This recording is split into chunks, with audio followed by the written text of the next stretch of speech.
Écho avec Christophe Dansette. Bonjour Christophe. Bonjour Philomène. Un homme aujourd'hui au menu de votre chronique, il fait ses cartons aujourd'hui, Tidjane Thiam. Il a dirigé le Crédit Suisse pendant 5 ans, avoir été à la tête d'un établissement bancaire en Europe aussi important, aussi prestigieux.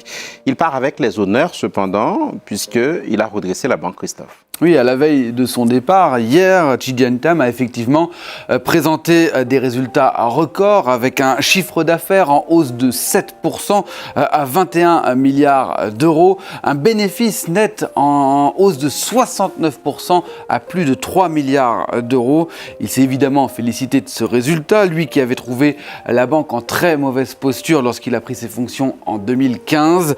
Ses premiers mois à la tête du groupe ont d'ailleurs été marqués par une chute vertigineuse de l'action du groupe qui a été divisée par deux pendant toute cette période.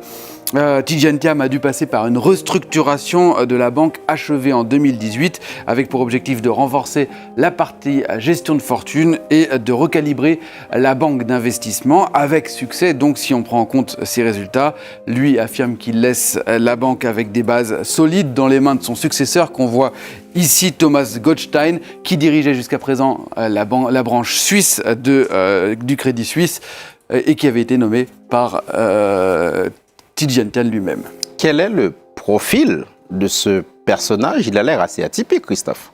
Fils d'un ancien ministre et de la nièce du président ivoirien Félix Houphouët-Boigny, il fait des études en France très prestigieuses qu'il réussit brillamment. On voit, il a été major de l'école des mines, c'est pour vous dire. Il est titulaire d'un MBA de l'INSEAD, de Fontainebleau, et puis surtout, il est diplômé de l'école polytechnique. Pour la petite histoire, il a d'ailleurs défilé avec sa promotion sur les Champs-Élysées en 1983 sous le regard d'un certain François Mitterrand qu'on voit ici. Il était d'ailleurs au premier rang de cette promotion 81 de l'école polytechnique, même si je n'ai pas pu retrouver les images exactes où il apparaît. S'ensuit une carrière professionnelle tout aussi brillante. Il sera ministre du Plan et du Développement de la Côte d'Ivoire en 1998. Assez brièvement, il passe par McKinsey, Aviva, et puis il devient PDG du groupe d'assurance britannique Prudential. Et c'est de là qu'il sera débauché pour venir sauver le Crédit Suisse en 2015.